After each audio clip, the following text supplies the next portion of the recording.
Welcome to the Just Face It podcast today on September 22nd. With me today, as usual, I've got the Psychos Crast. Hello. And FIghterNine from over on Twitch is going to be joining us as our guest this week. Heyo. So we got a busy week this week as far as gaming news and all that kind of go. But let's start off with a quick intro from FIghterNine. Why don't you tell us a little bit about yourself? How long you've been streaming, what got you into it, all that good stuff. Yeah, so I'm FIghterNine, variety streamer, co-op. I focus primarily on co-op games. What got me into streaming, I just felt like I wanted to make more use of my game time, and I also just thought a lot about the good old days where my friends used to come over and literally used to watch me play stuff like Resident Evil 1 back when it was new, different things like that. And I've been streaming for about 3 years now, going on 4 years. It's been great.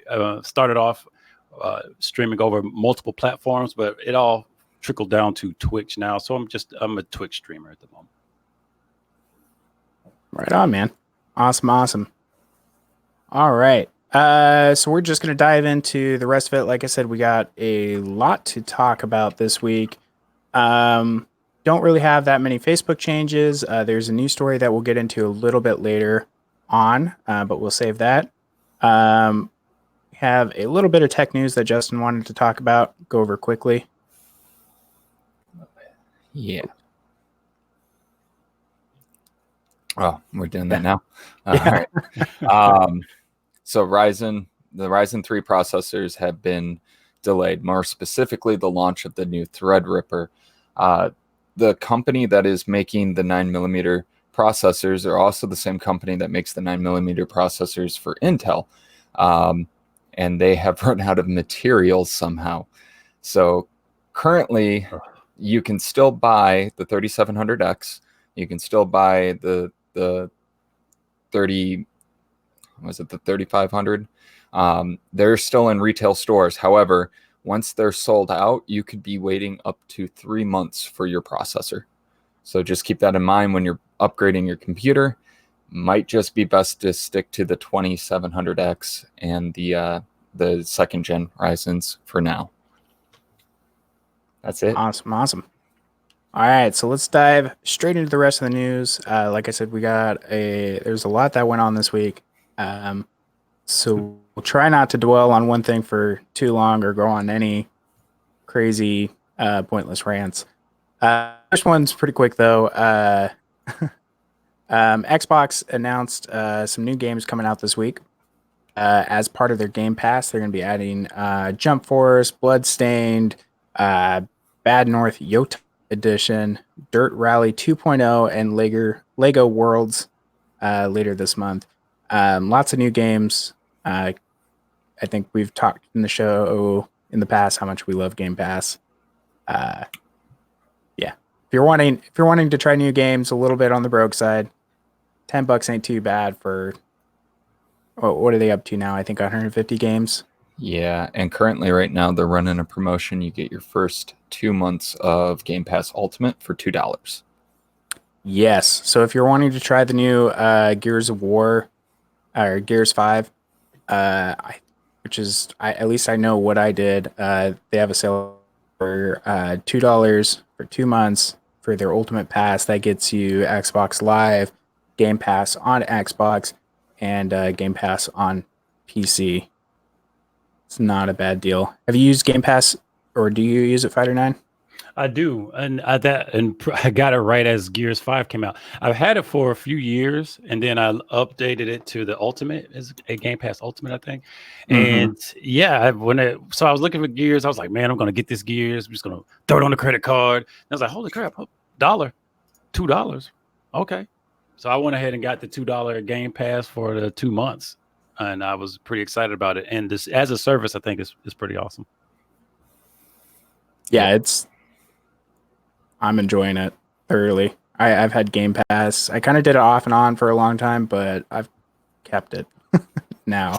Now it's just permanently. There's so many good games on there. It's hard to go wrong. And I mean, with Bloodstains out there, Castlevania fans, definitely check out that game. It is the best Metrovania game I've played in quite some time. So, Yeah, I've heard good things about that one. I haven't had a chance to try it out yet, but very good heard game. good things. And then Jump Force. I mean, come on, anime fighting games. Let's just do That's it. the title that gets my attention right there. I've been a big fan of the One Piece series, as you probably can see from some of these guys back here, but a big fan of the One Piece series for a long time. And so, yeah, that's one I got to get a hold of. Me too. Nice. Well, you've got Game Pass already. Now you got a chance to try it out. Jump Force, I believe I saw it yesterday. I believe it's already out there on Xbox at least. Yeah, try it out, guys. If you haven't tried it before, it's an awesome deal. One of the best gaming deals out there right now. On to our next bit of news. BioWare has announced that they're planning to abandon their current Anthem post-launch plans. What that means is they're not abandoning Anthem, like most of the gaming community. They made the announcement that they're not focusing on DLC so much at this point, as much as trying to fix the core game itself. What that means probably is new ways of looting, and progression, leveling, all that kind of good stuff that keeps you coming back to it over and over. Stuff that games like this, Destiny 2, The Division, these kind of looter shooter MMO hybrids need. Working on that end game. Hopefully, hopefully it means a non-empty world, because that's the biggest problem with Anthem is there's nothing. It's vast emptiness. And often the problem with just the live service titles in general is it's fairly empty world, and oftentimes a small world too. But yeah, in the case of Anthem, extremely.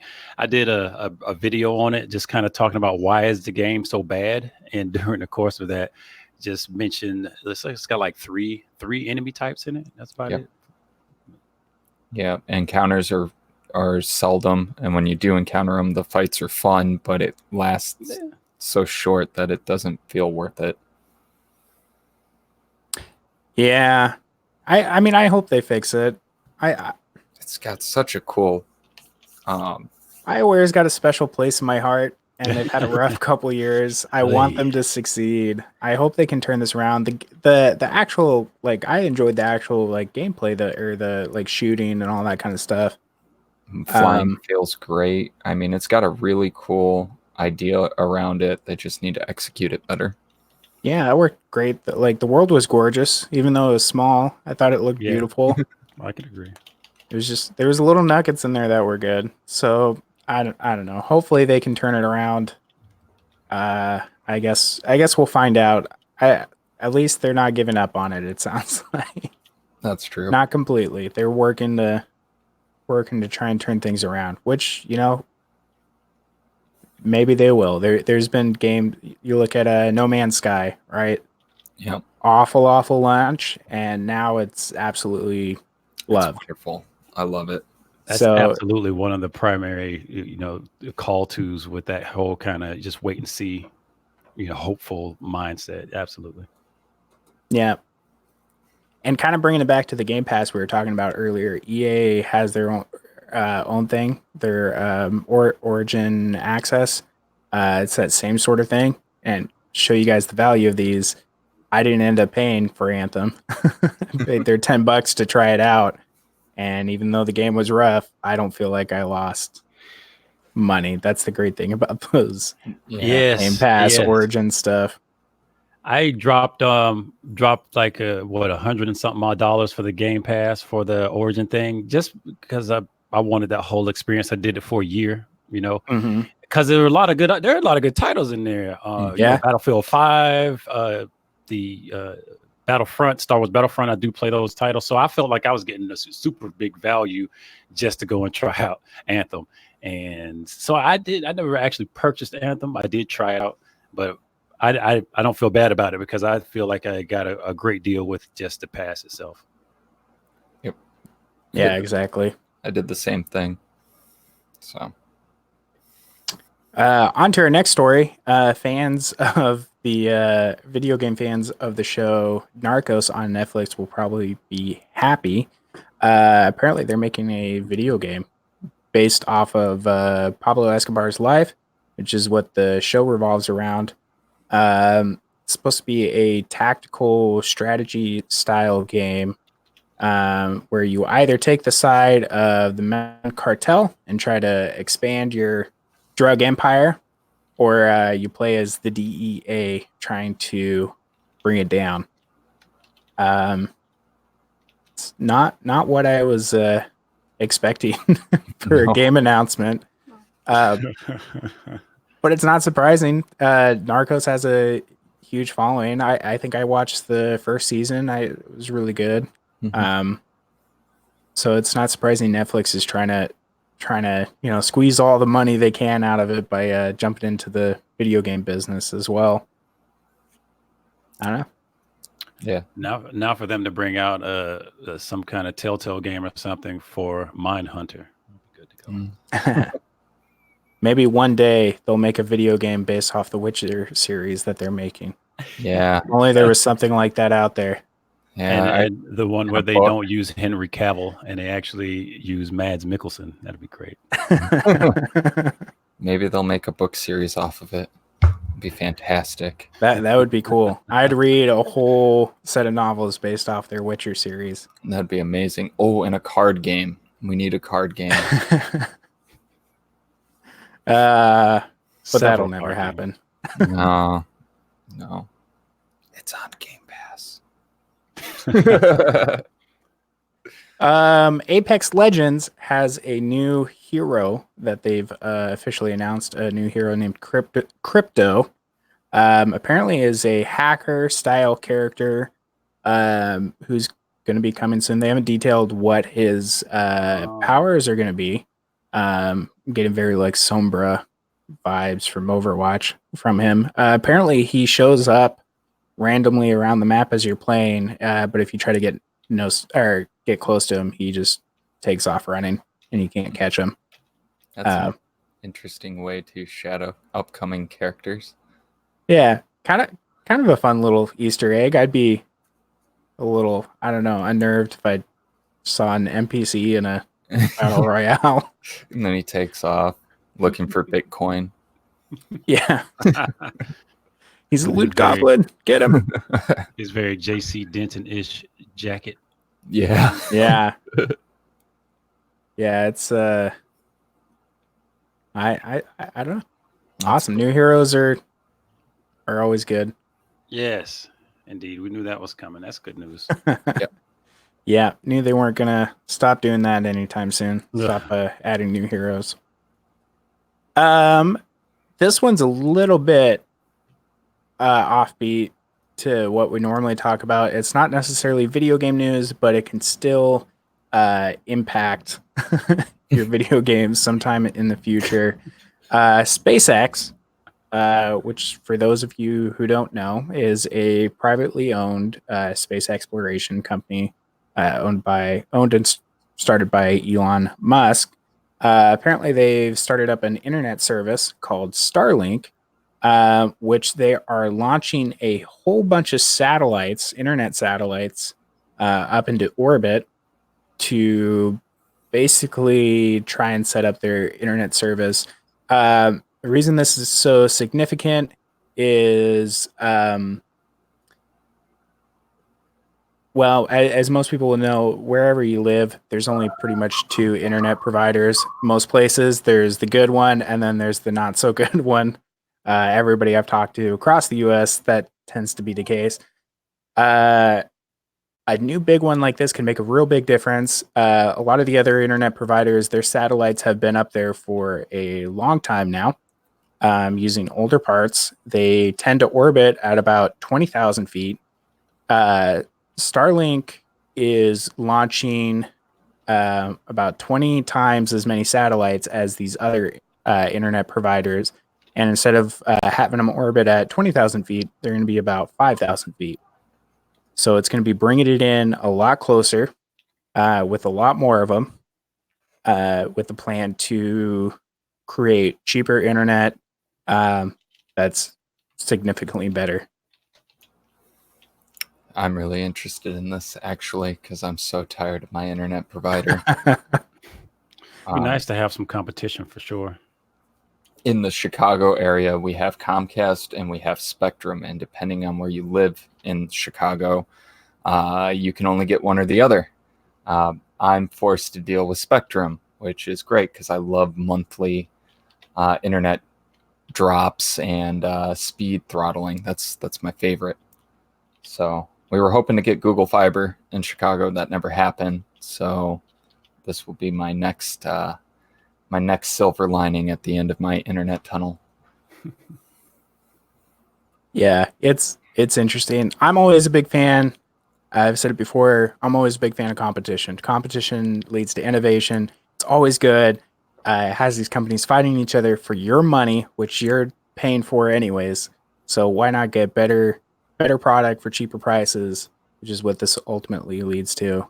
I hope they succeed. It'll be nice to have more than, 2 internet providers, even though that's not necessarily a true monopoly. It's close to it. And It's close. yeah. Yep. Internet's it's a necessity. So I just have a question. I want to know what they're going to do with all the junk, the space junk. Are they going to clean that up? Well, where does it all go? It just stays up there. What are we going to? It stays up there. Oh my gosh. I mean, honestly, even though they have, who knows how many satellites up there from all sorts of companies, not just internet providers, but all these companies, all these different governments have their own satellites and stuff like that up there.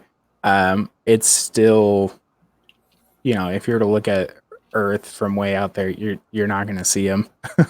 Yeah. Satellites aren't really that big, and it's a big space around the planet. So maybe in a couple hundred years, great grandchildren's will have to worry about that. But yeah, we'll be gone. We'll be all right. Yeah, I'll be dead. It won't matter. Yeah. Does anybody remember what happened to Google's plan for free internet across the globe? The fiber. Wasn't that a thing? It was supposed to happen. It hasn't. They made some kind of excuse for it. I'm not sure what it was, but they currently have Google Fiber in, I think, in 10 cities around the world. It's not free. It's $80 a month for a gig. It's really fast. I've been to a couple places that have it. It is fantastic internet, but like I said, Chicago was supposed to get it. We didn't get it. New York was supposed to get it. It didn't get it. I think LA got it, and maybe San Diego, but I know for sure Kansas City has it, which is the weirdest city to have it. I don't understand that, but yeah, LA is the only one that I know that has it. Portland was supposed to get it too. They don't have it. I don't believe Seattle's gotten it either, at least for my neck of the woods, what I know. Yeah, it's supposed to come out. They still say it's going to come out. Well, may not have to worry about it if SpaceX gets finished. We may not have to deal with them at all. Yeah, that'd be good. Yeah, get some Elon Musk space magic internet service. Sounds great. Bore through the Earth and run lines all over the place. It'd be pretty cool. Maybe he'll give members a discount on Teslas. And there'll still be more than I can afford. Damn. Yeah, me too. Yeah. I'll probably be my little Geo Metro for a while. I still got my 20-year-old Toyota Corolla. Man. Little bit of a public service announcement this week. The Batman Arkham trilogy and the Batman Lego trilogy are free on the Epic Store this week, I believe until the 26th. So you've got 4 more days to get it. It's 6 games and it's free, and they're Batman. Pick it up, guys, even if you don't play them. And 3 of them are amazing, and it's in celebration of 80 years of the Bat. So, and I gotta get a round of applause for that. Yeah, that's amazing for a comic book character. Was that your round of applause? Gotcha. A round of applause. There we go. All right. All right. It's amazing for a comic book character, especially one who's stayed relevant this entire time and is the most iconic comic book character to date. You don't even have to like superheroes to know who the Bat is. So, pretty awesome. That's true. I remember a couple of years ago, they were doing. I don't even know if I could find the article for it, but they did this survey where they went and surveyed people in 100 different countries around the world, and they basically had them do these tests of different logos and tried to figure out which of them were the most recognizable.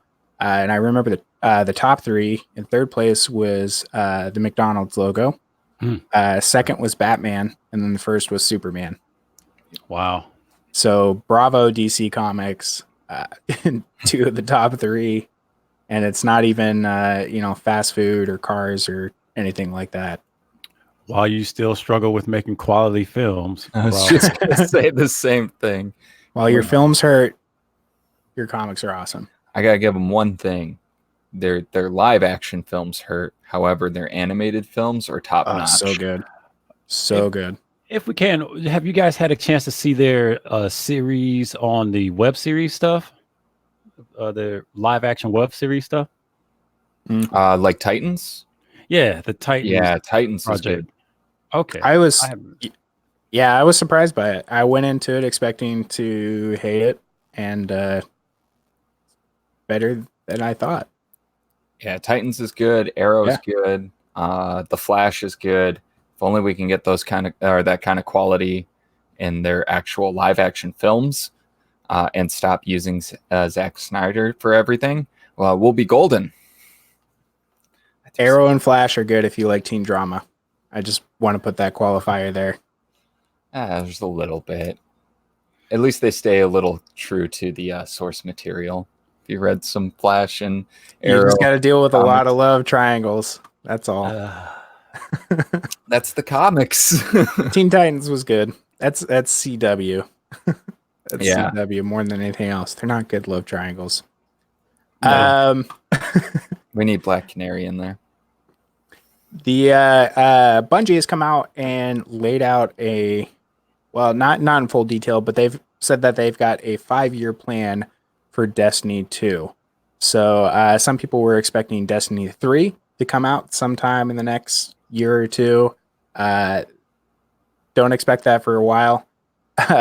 Looks like with the split from Activision Blizzard, they're planning on fully supporting Destiny 2 and just kind of turning that more into what they dreamed of.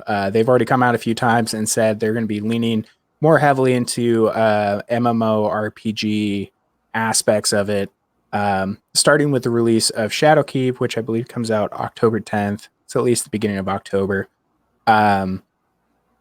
So I'm excited for it. That's good news for me. I'm very happy with that news. Let them take the time with Destiny 3. There's still a lot in Destiny 2 that needs to be explained. So yeah, it's there doesn't need to be a Destiny 3.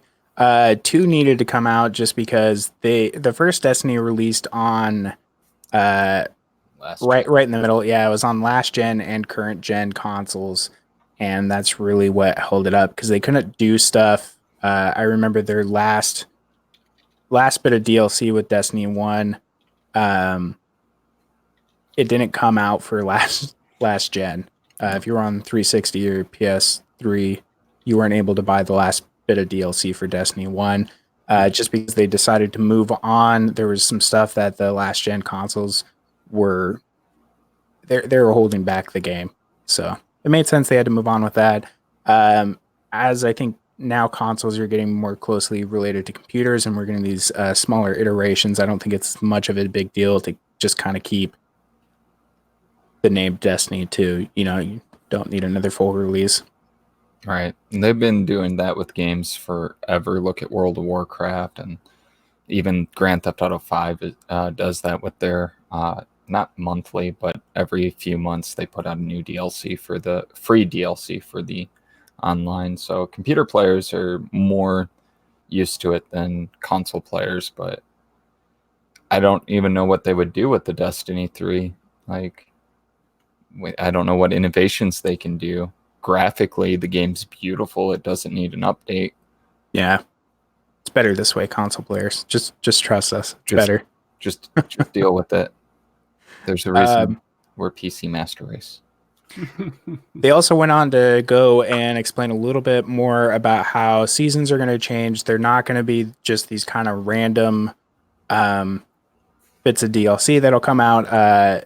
They said going forward, it's going to have more of a focus on an evolving story. So each season will lead into the next one, and the choices that you make there, yes, they said choices, will affect the upcoming seasons that'll follow. I think that's awesome. I love that idea. I love games where if you decide to be horrible, it affects the rest of the game. If you decide to be good,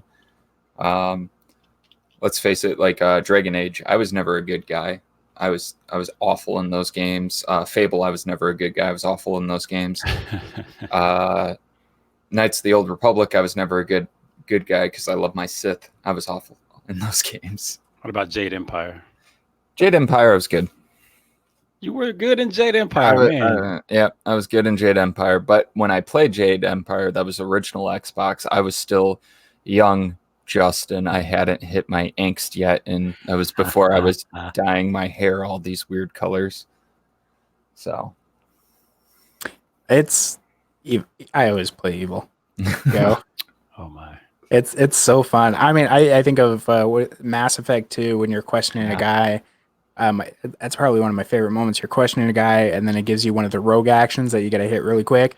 And then all of a sudden I don't remember if you punch or you kick, but you throw a guy off the building, and there is no good action in any video game that's as satisfying and unexpected to me as that. Not to mention, good guys don't get the cool powers. Bringing it back to like the Jedi versus Sith. Yeah, you get some mind tricks as a Jedi, but you can shoot lightning out of your hands if you're a Sith. So, what about you, Fighter? You usually go good or bad in RPGs? I usually go like lawful good, good character. I usually use the charisma based character, talk my way out of the situation, and that kind of thing. Every now and then I go evil. Like Jade Empire had a really cool, very physical, and even with I have done an evil run on Mass Effect, like when your face starts falling off. I thought those were some really cool touches. And with Jade Empire, when you go evil, you start getting these like shadow tentacles you can see in your shadow, which is pretty cool. But primarily, I'll start off as a lawful good character type. That's funny. I remember they've done multiple surveys on this too, where asking people, do you usually play on this game? Do you play good or do you play bad? What's your usual play style on anything with a morality system? And it's usually it's a high number, like 70-80% of people usually play as good characters, at least on their first run through. Then they might go back and play someone evil. So there's hope for humanity, I guess. Not for that's a good not thing. for Psychos, Crass, and I. There's no hope for us. No, but for the rest of humanity, you're still included though. No, they still have the option for you. Murder. I can't do it in real life, so I have to do it somewhere. I thought that was called Grand Theft Auto. Yeah. Well, I mean, Grand Theft Auto, you don't have a choice. You don't have a choice. You just got to do it. You're just inherently evil. You're in the life. Ubisoft has come out and talked a little bit about how they're going to be dealing with DDoS attackers on their game Rainbow Six Siege. For those of you who do not know what DDoS attacks are, basically, more or less, to sum it up, it's when somebody fakes a whole bunch of traffic through a website, through a server, and shuts it down. So even though it's one person actually doing this, it makes it look like millions of people are all trying to log in or do something. Basically makes it crash. This happens a lot with games. It's nothing new, or it's not exclusive to Rainbow Six Siege. It happens to lots of sites. World of Warcraft just had it happen to them recently after Classic was launched. There's no real way to counter it right now. Nobody's kind of figured out a way to stop it completely. There's ways to kind of mitigate the effects and kind of fix it after it's happened. But Ubisoft has come out and said that they're going to be banning people permanently. Nice. That's which, good. I'm glad to hear that. Yeah. I mean, it's banning has never really seemed like with games has never really seemed like a I don't know how they go about it. You know, you make new accounts, you get a new computer, get a new ISP. There's ways around it. So I guess maybe like people who really don't care that much, or we're just trying out a DDoS attack for the first time, maybe that'll take care of them. But I don't know. I guess Yeah. Go ahead. Any attempt to try to mitigate it, but like as the old saying goes, locks are just to keep honest people honest. Because people really want to be jerks, they're going to be jerks. But at least we can just not make it so easy for them, I suppose. Yeah. That's true. Yeah, that's true. Going on to our next little bit. It's not necessarily gaming news, but since at least 2 or 3 of us are Facebook streamers and we stream this on Facebook, we thought we'd bring it up. Facebook has laid out rules for basically a new Supreme Court like board that they're going to be creating that will be handling controversial posts that show up on the platform.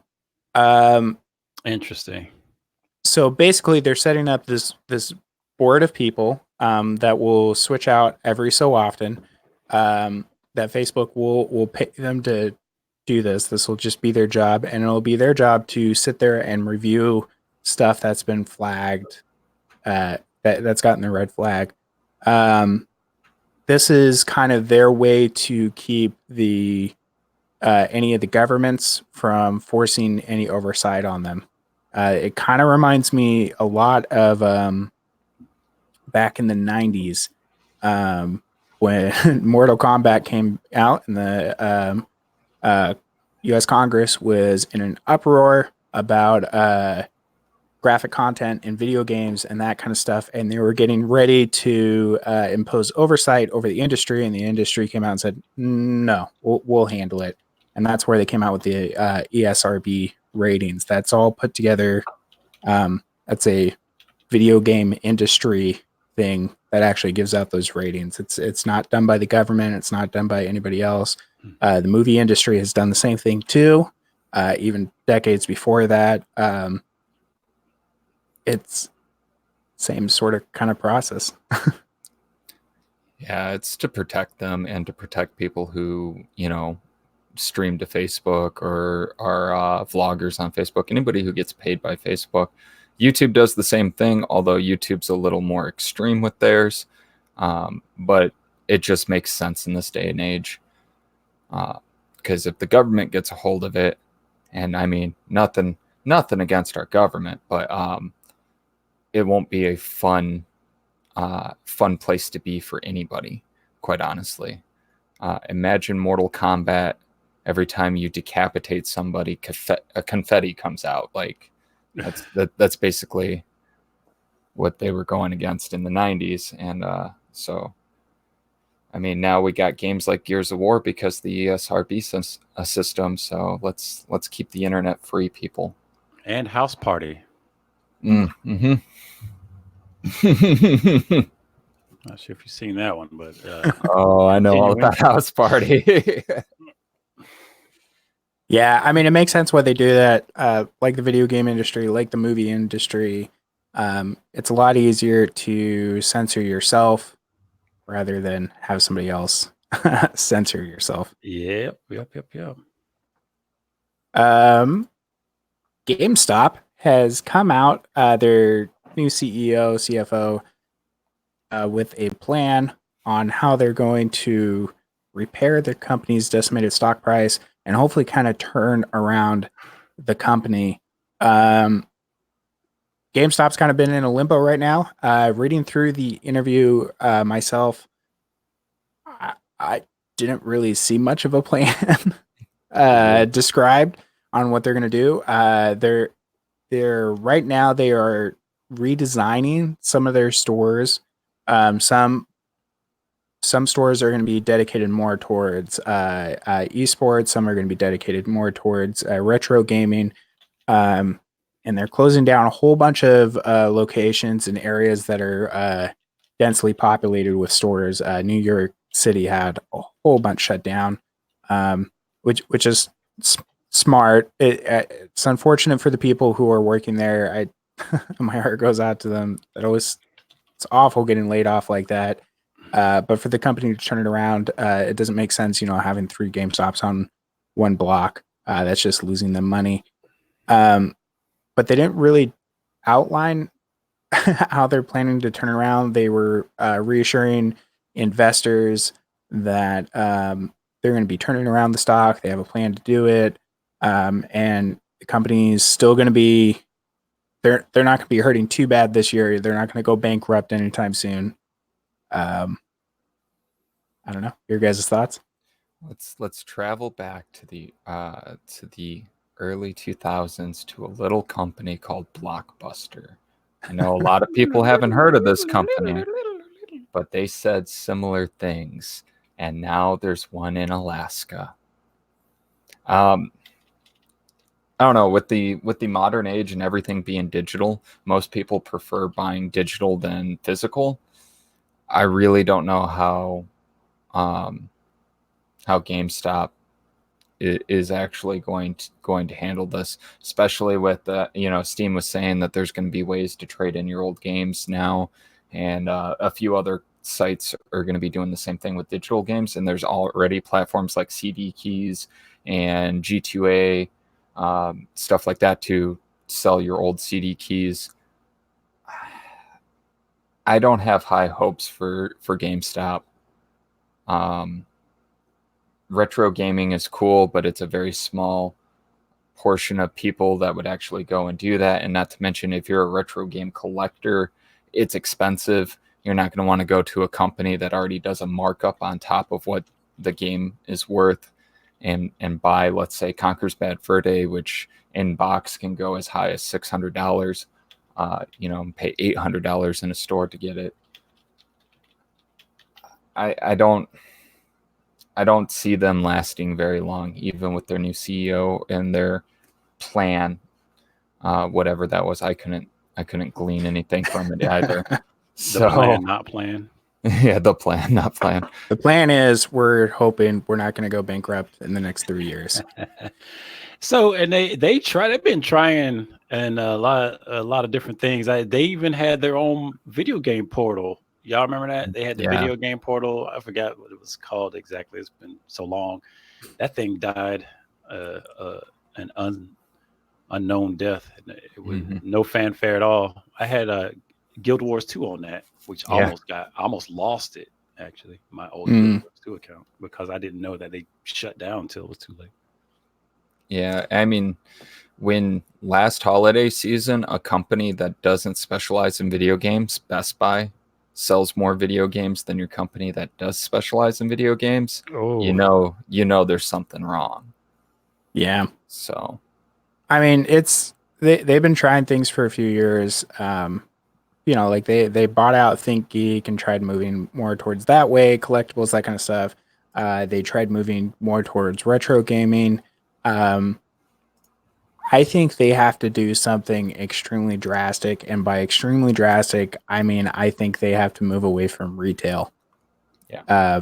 Which seems weird to say. A retail store has to stop being retail.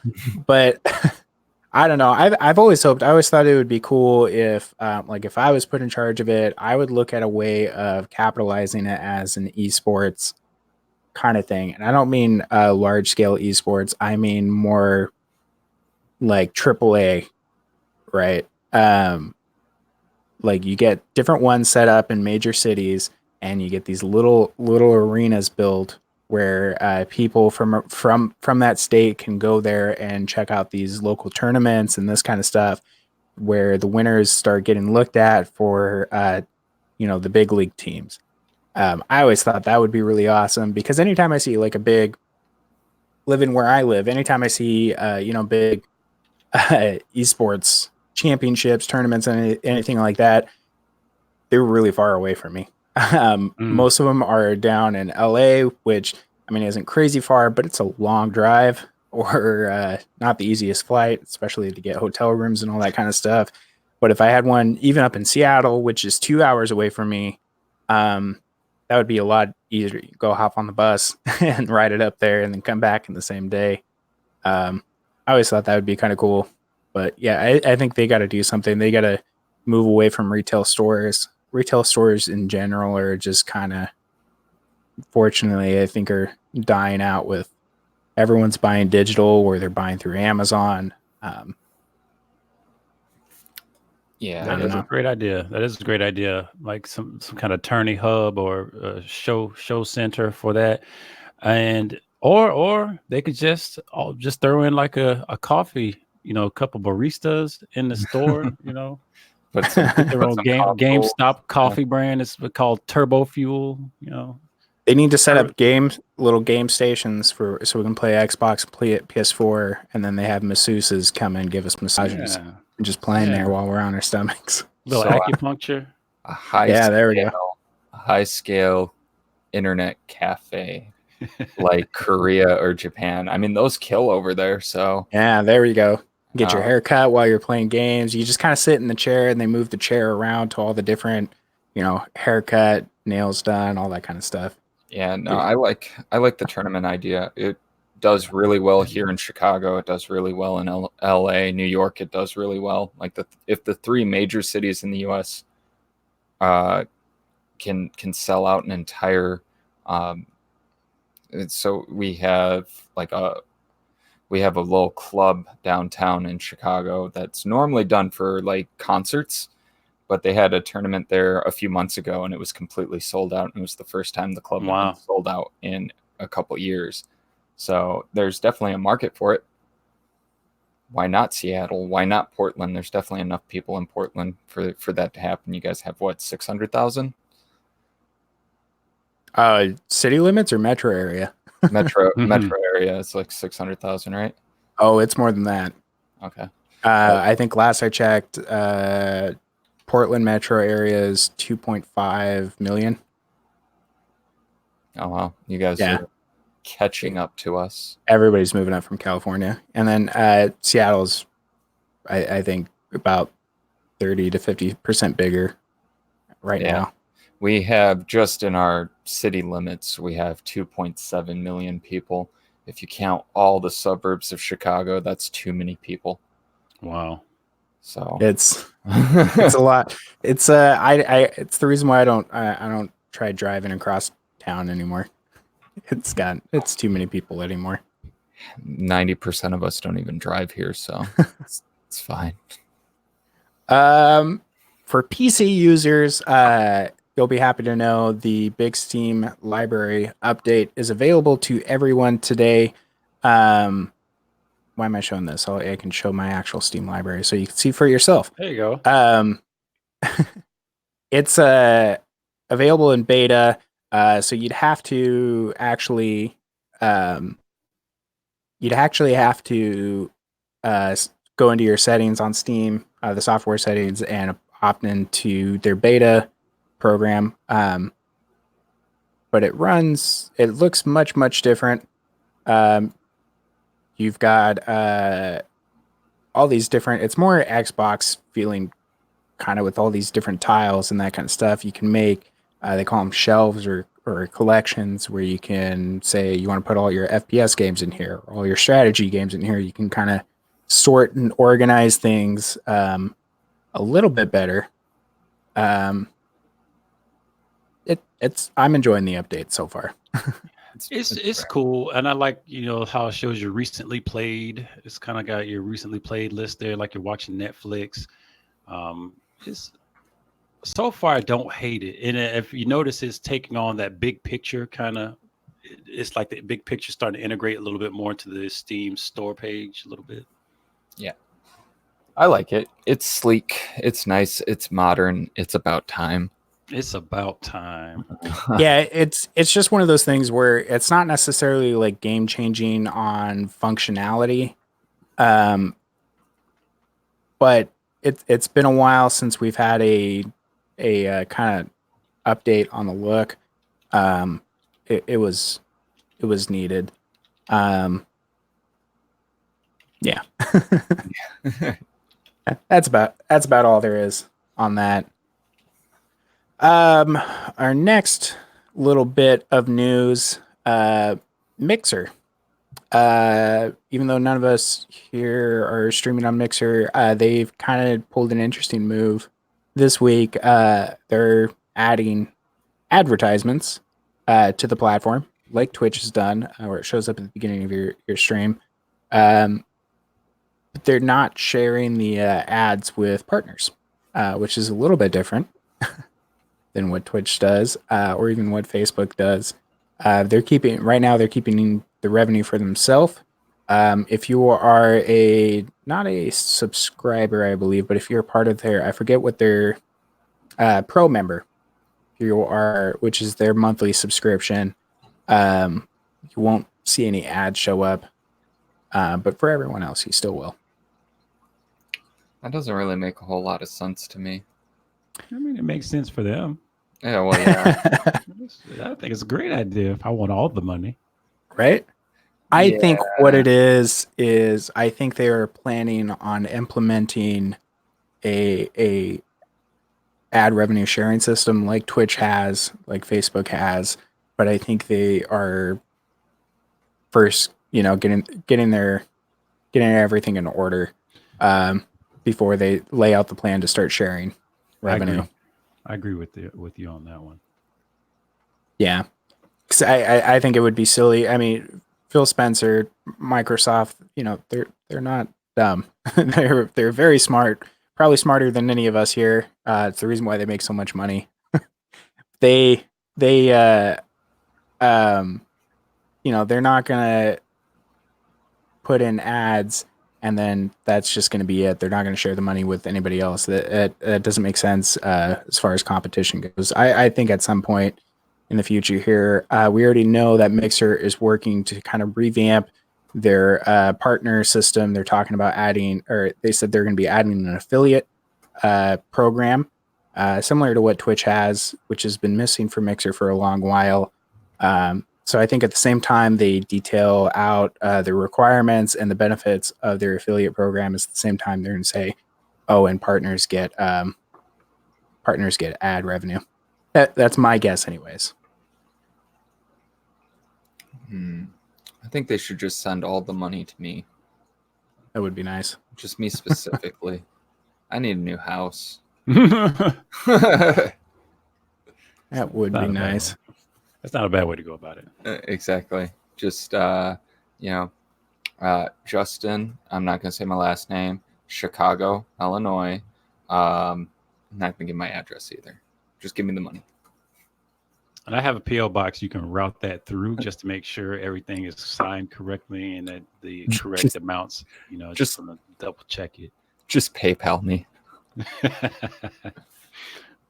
So these last couple articles I'm going to run through really quick. We had a lot of news this week. Sorry, guys. We're probably going to run a little over.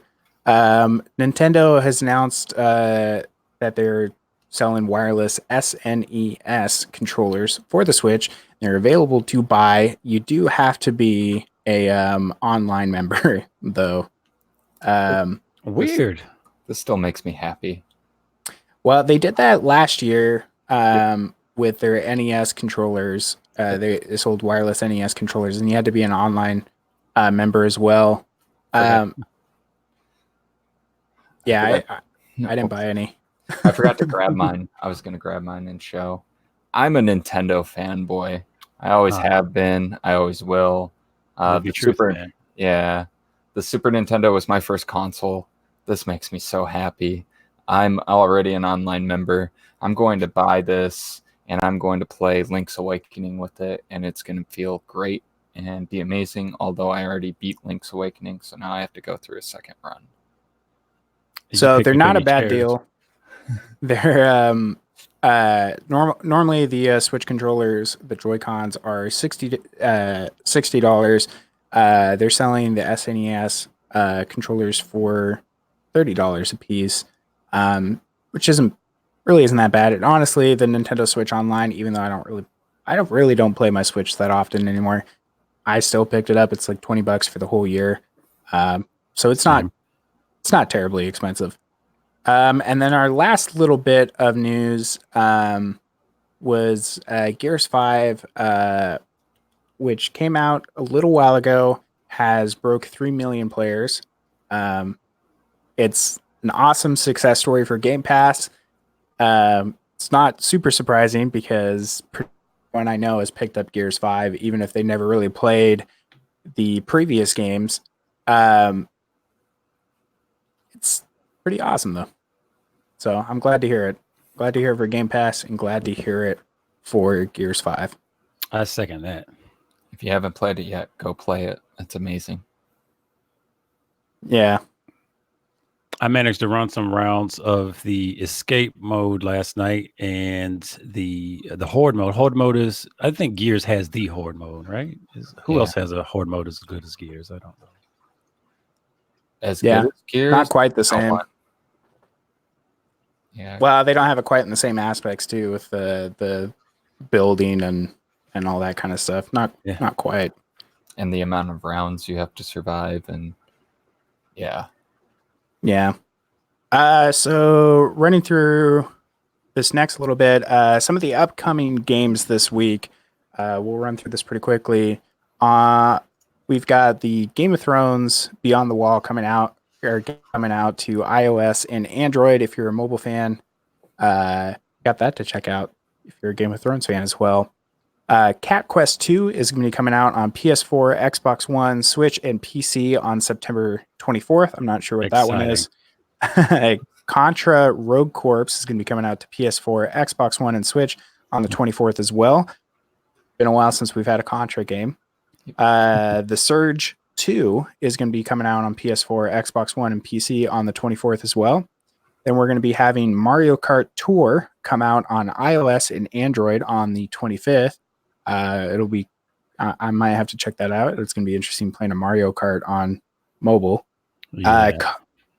Code Vein, which is a big one from Microsoft, is going to be coming out on PS4, Xbox One, and PC on the 27th. I know Psychoscraft is super excited for that one. So happy.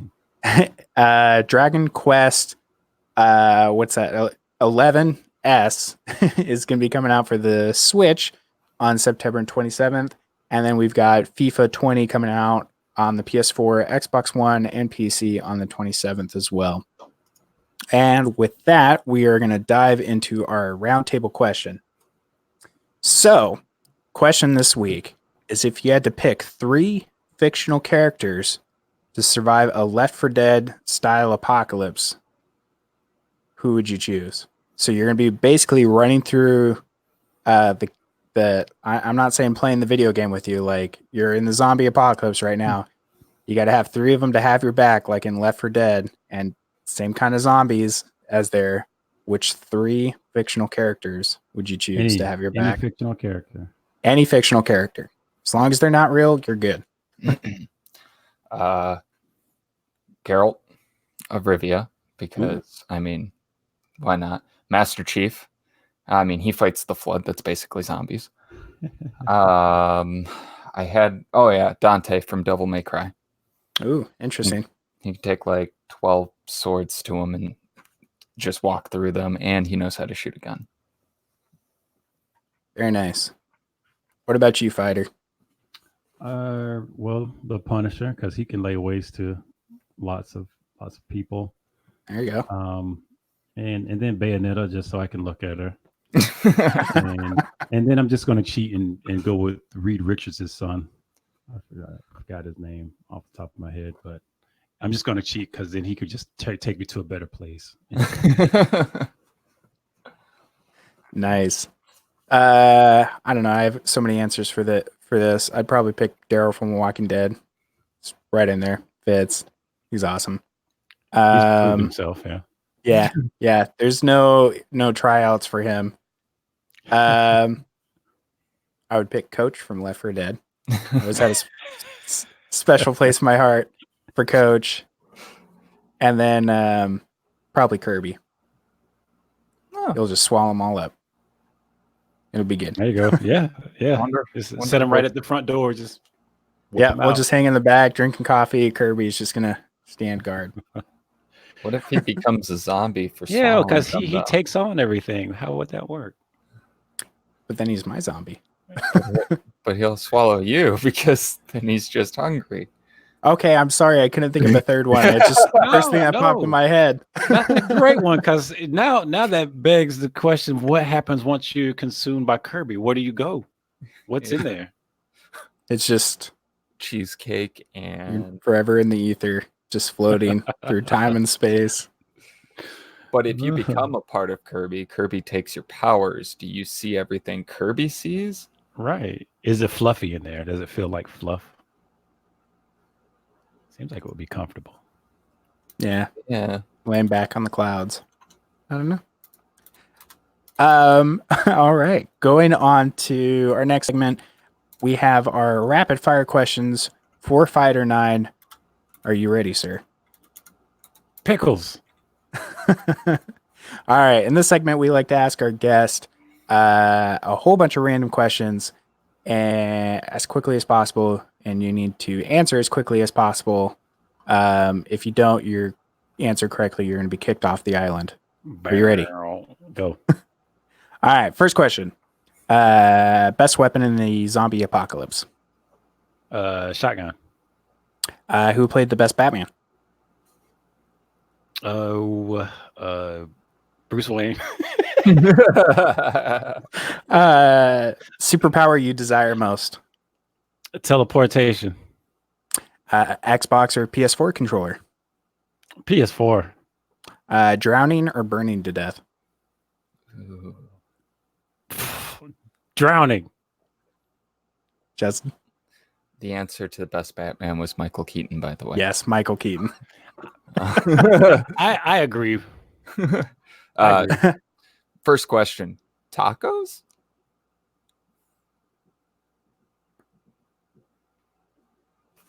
Yeah. That was the whole question. Just tacos. Just tacos? Just tacos? Sure. All right. Are bananas real? No. That's actually correct. 2 plus 2 plus 2 plus 5 minus 8. Yes. All right. Sea salt or the Salt Lake? Sea salt. Tigers or lions? Tigers. All right. That's all I got. All right, man. You passed. You got 60% out of 80%. So good job. I want to say ligers. I almost put ligers, but I felt like that was cheating. So. Well, that is going to be it for us today. Thank you for coming onto the show and hanging out and putting up with our ridiculousness. We appreciate it. My pleasure. Where can we find you, sir? Oh, I'm just one of those dregs over at Twitch. You can find me at FIghterNine, twitch.com/FIghterNine, and Twitter under VS FIghterNine, at VS FIghterNine, V like Victor, S like Sierra, FIghterNine, and also on YouTube at the Legend Gamers Network. All of that under initial TLNWK, the Legend Gamers, or TLGNWK. There we go. I just wanted to make sure I could make it as confusing for everybody as possible. There we go. All right. Talk about positive growth. All right. And Justin, where can we find you? You can find me at facebook.com/Psychoscrast. You can find me on Instagram at the Psychoscrast. You can find me at Twitter. I finally figured out how to use it. at the Ooh, Psychoscrass. You can find me at LinkedIn at the Psychoscrass. Awesome. And I'm Jace, go by the Mocking Jace TV on literally every platform out there. Same name everywhere. And this has been the Just Face It podcast, the unofficial Facebook streamer podcast. We stream live every Sunday at 7 p.m. Eastern US time, both on Facebook and YouTube. Audio versions of this podcast will be uploaded later tonight. Thanks everyone for hanging out, and we'll see you next week. Thanks. Bye. Game good.